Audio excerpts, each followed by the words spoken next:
Pak Abdul Somad ini bagi orang Kristen bukan barang baru ya Pak. Kami sering Salam sejahtera, tambahan, kombinasi, modifikasi dari bahasa Arab dan bahasa Indonesia. Ada salamnya, ada sejahtera.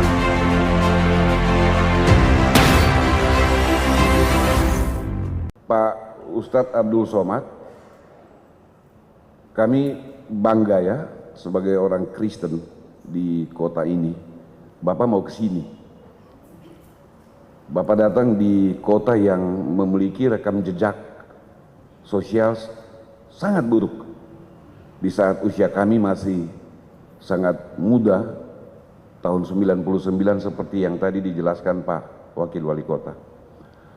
Sebab bagi kami, kedatangan tokoh-tokoh agama yang karismatik seperti Pak Abdul Somad, kami yakini selalu saja mendatangkan pencerahan bagi masyarakat di kota Ambon. Pak Abdul Somad ini bagi orang Kristen bukan barang baru ya Pak. Kami sering dengar, bahkan di kalangan Kristen ada orang-orang Kristen yang sedikit, yang agak nyinyir mendengar ceramah-ceramah Pak Abdul Somad. Itu wajar Pak, karena memang setiap agama pasti saja ada kelompok-kelompok yang fundamental. Ada kelompok-kelompok yang betul-betul memagari agamanya sedemikian rupa sehingga tidak boleh diganggu. Waktu kami diundang hadir oleh Pak Wakil Wali Kota untuk membicarakan kedatangan Pak Abdul Somad, bagi kami itu sesuatu yang menguntungkan. Sehingga kami berharap pelaksana Pak Rifki, kalau Pak Abdul Somad bikin ceramah atau dakwah, tolong disiarkan juga streaming. Karena pasti orang-orang Kristen di Ambon ingin dengar. Ada kebaikan-kebaikan yang selalu muncul dalam ceramah-ceramah Pak Abdul Somad, dan kebaikan-kebaikan itu selalu bersifat universal, melintasi batas-batas kehidupan yang dipagari karena agama. Kebaikan itu pada dirinya sendiri tidak bisa dibendung oleh agama. Bahkan agama yang seringkali mengeluarkan kebaikan-kebaikan berdasarkan ajarannya itu. Oleh Ustadz Abdul Somad. Kepada Bapak Ustadz Abdul Somad, disilakan.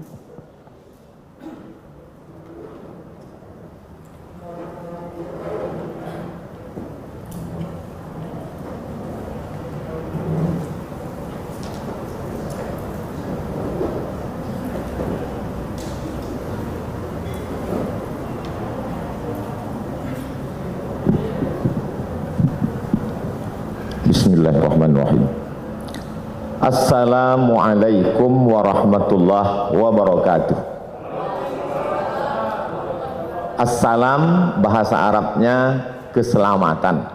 Alaikum untuk kamu. Wa dan rahmatullah, rahmat Tuhan, rahmat Allah. Wa dan barakatuh, berkah-berkah dari Tuhan. Berkah artinya lebih dari yang semestinya. Semestinya bangunan itu tahannya menurut arsitek 100 tahun. Tapi karena dijaga, dipelihara, direhab lebih dari semestinya, maka disebut dengan berkah. Kita selalu gaji, umur, ilmu, hidup ingin berkah. Makanya selalu orang mengatakan hidup ini yang kita cari berkahnya. Bahasa Arabnya salam. Orang Ibrani yang masih satu akar kata dengan bangsa Semit. Nabi Nuh punya anak 3 orang.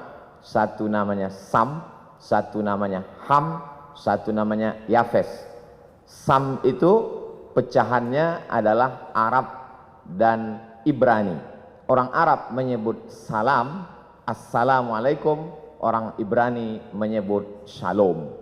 Lalu kemudian ketika sampai ke tempat kita menjadi selamat.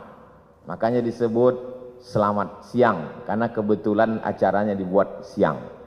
Salam sejahtera, tambahan, kombinasi, modifikasi dari bahasa Arab dan bahasa Indonesia. Ada salamnya, ada sejahtera. Istilah-istilah yang lain tidak saya sebutkan karena takut silap dan salah, karena acara ini direkam, di-streamingkan. Takutnya kerukunannya tidak tercapai, malah silapnya yang viral. 3 jam perjalanan. Tadi malam kami bertolak jam 2 dari Jakarta. Kemudian saya lihat matahari sudah mulai terbit. Kami pun sampai ke Pattimura Airport.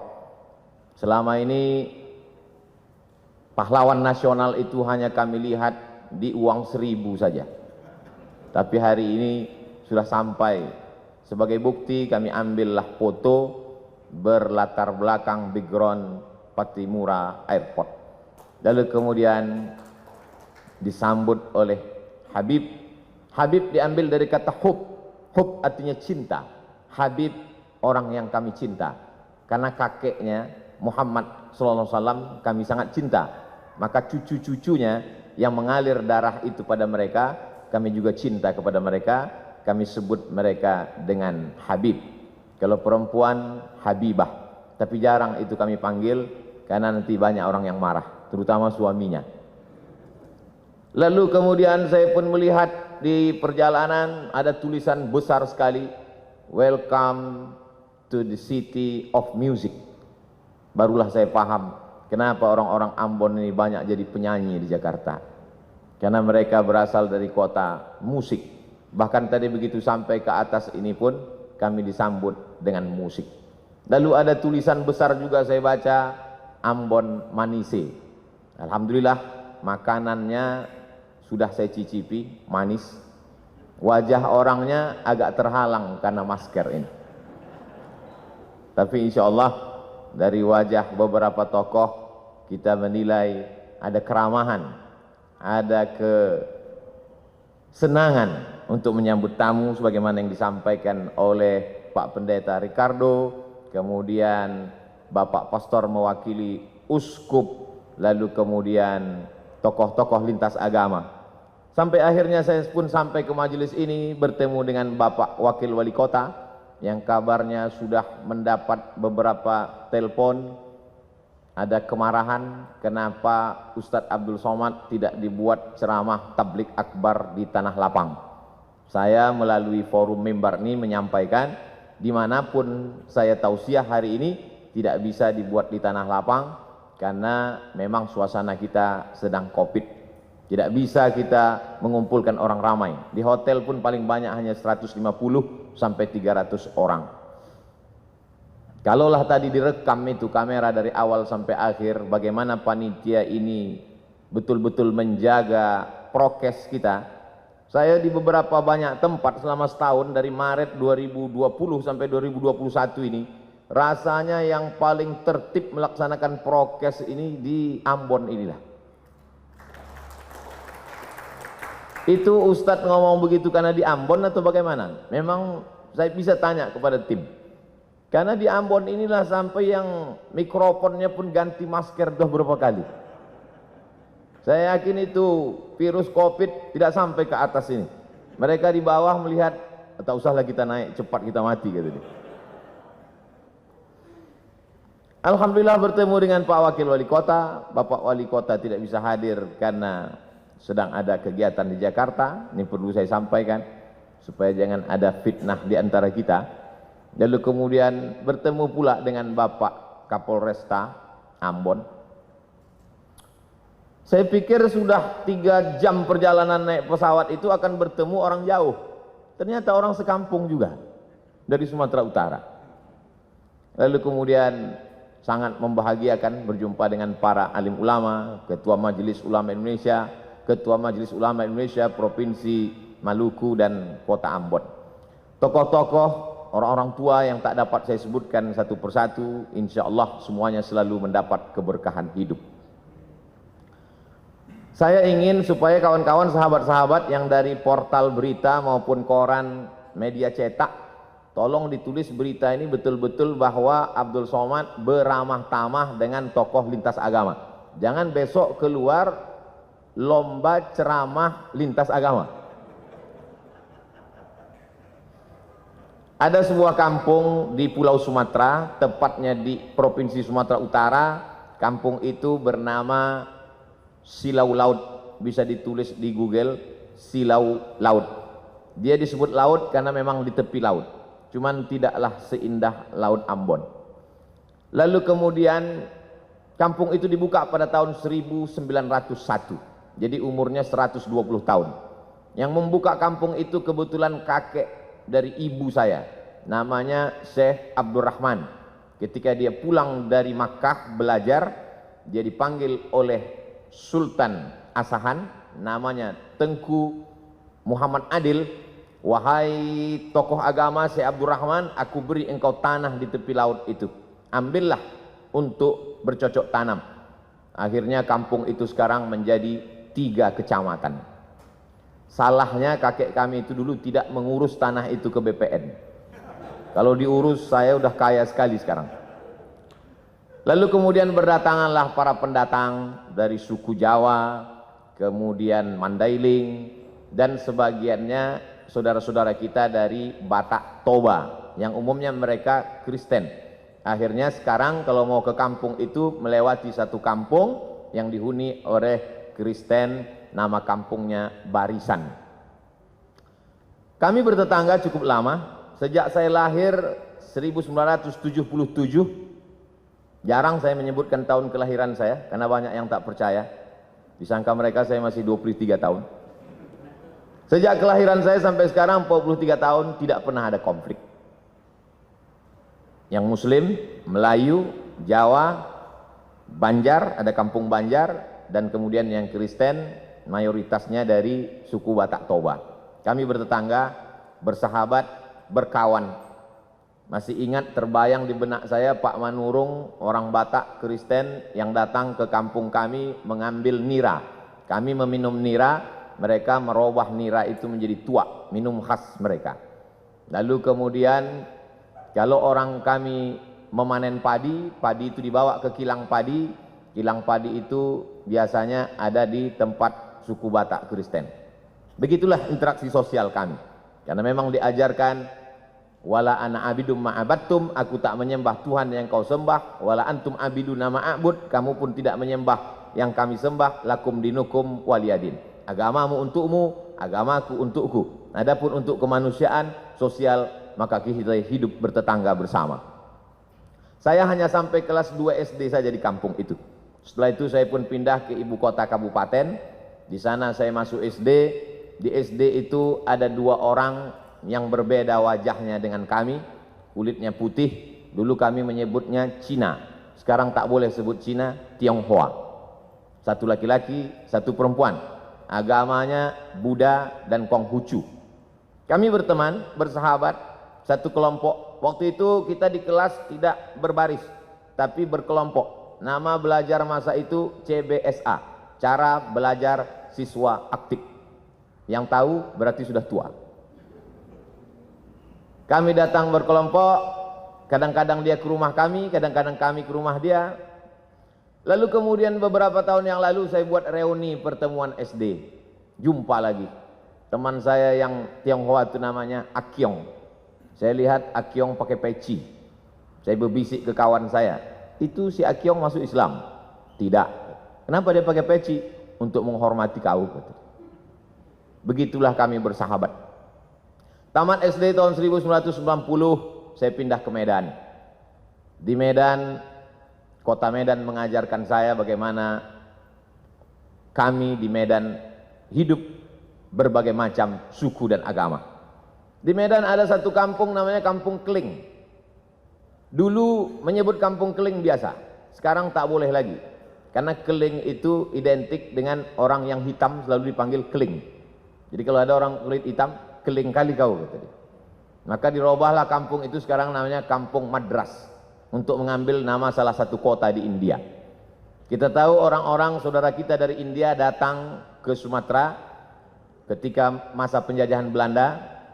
Ada yang mengambil upah, mengambil karet, lalu kemudian memetik tembakau Delhi, tanah Delhi yang sangat subur. Ada yang Muslim. Masjid salah satu tertua di kota Medan adalah Masjid India, dibangun ketika Krakatau meletus, dan saya diizinkan untuk menyampaikan ceramah di sana. Lalu kemudian saudara-saudara kita yang datang dari Hindu, maka mereka membuat sebuah komunitas.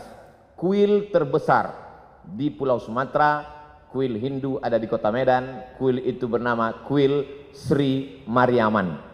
Saya pernah datang ke sana, masuk ke dalam, saya lihat ternyata di depannya ada bak. Di dalam bak itu ada air. Semua tamu yang mau datang cuci tangan, cuci kaki. Lalu saya pikir, oh ternyata berwuduk juga mereka. Lalu kemudian ada tulisan besar, bagi yang bercelana ponggol, bercelana pendek, bercelana sempit, berbaju pendek, dilarang masuk ke kuil Sri Mariaman, karena ini tempat suci. Lalu saya foto baliho itu, saya share di Facebook dan Instagram, lalu saya komen di bawah. Pernahkah kita membuat tulisan seperti ini di masjid-masjid kita, supaya orang tidak lari pagi, tidak menghormati tempat suci? Ada kebaikan-kebaikan yang disebarkan. Lalu kemudian ada seorang Tionghoa ingin membangun masjid. Tanahnya tanah punya orang Muslim. Kita tahu masa itu Medan dipimpin oleh seorang sultan, sultan kerajaan Melayu Delhi. Tanahnya milik sultan, tapi ini orang mau bangun masjid. Akhirnya dibangunlah masjid. Maka kalau di beberapa tempat nama masjid itu Masjid At-Taqwa, ada masjid itu namanya Masjid Al-Ikhlas, tapi masjid ini namanya unik, namanya Masjid Chong Api. Chong Api adalah nama orang Tionghoa yang membangun masjid itu dan berdiri sampai hari ini. Kalau kita pergi ke daerah Pecinan, maka kita akan melihat rumah Chong Api dan kita bisa berkunjung ke Masjid Chong Api yang merupakan salah satu objek wisata religi. Lebih kurang 5 tahun saya tinggal di Medan. Setelah itu saya pun melanjutkan pendidikan saya ke Mesir pada tahun 1998. Di Mesir saya menyewa rumah. Saya tidak tinggal di asrama. Kami tinggal di model rumah flat. Di atas rumah, di bawah rumah. Rumah di bawah ada 3 kamar, saya tinggal di rumah bawah. Di atas rumah Sohibul Bait yang punya rumah.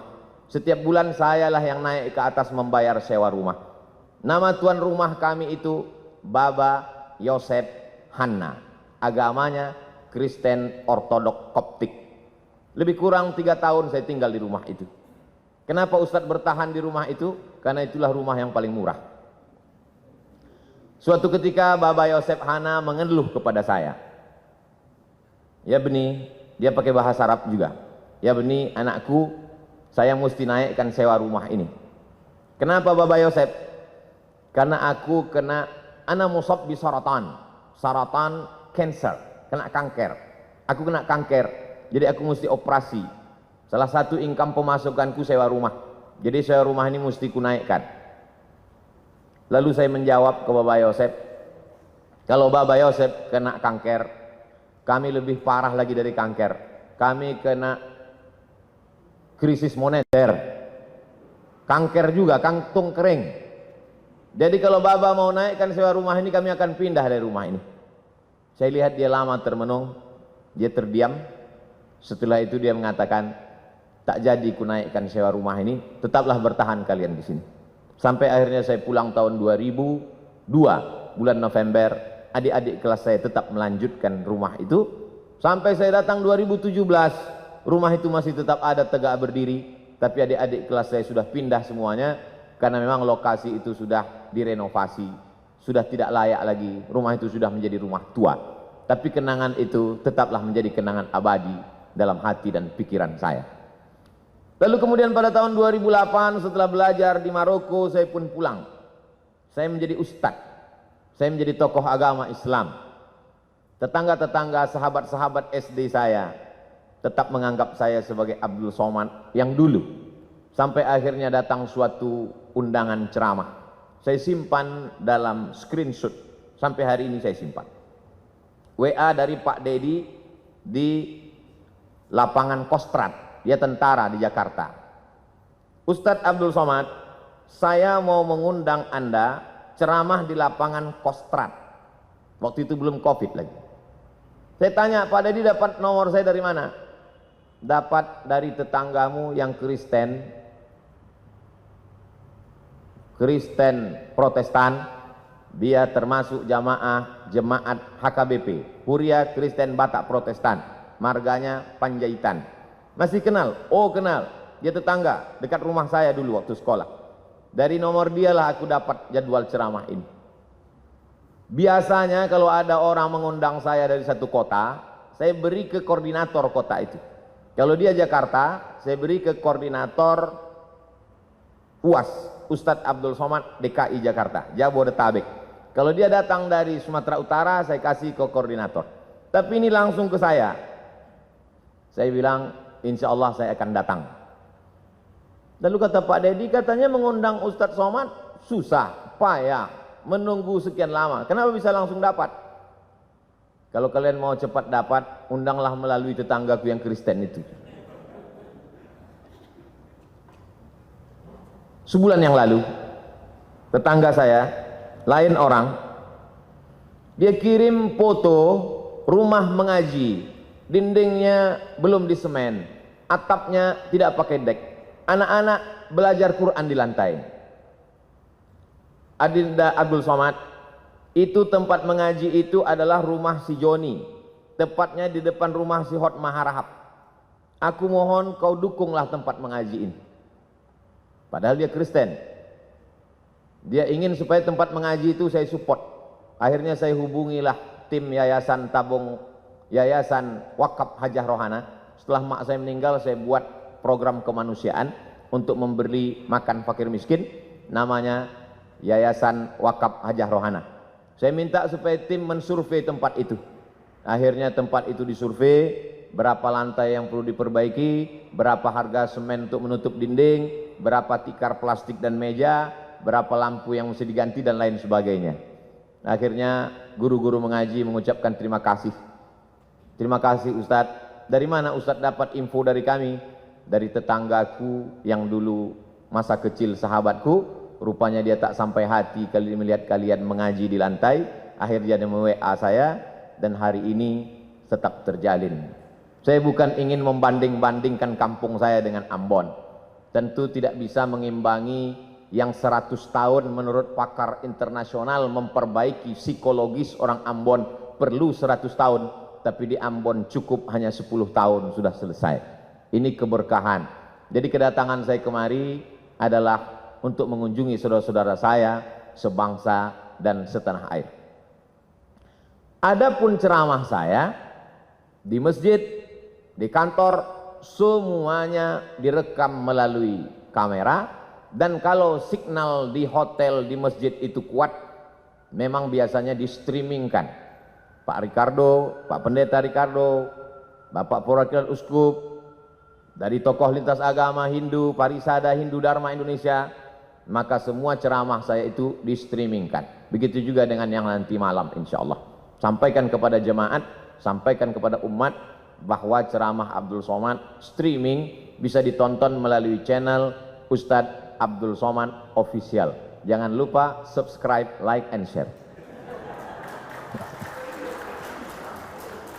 Sekarang subscribernya 1.700.000. Viewernya sampai hari ini 91 juta orang sudah menonton video-video itu.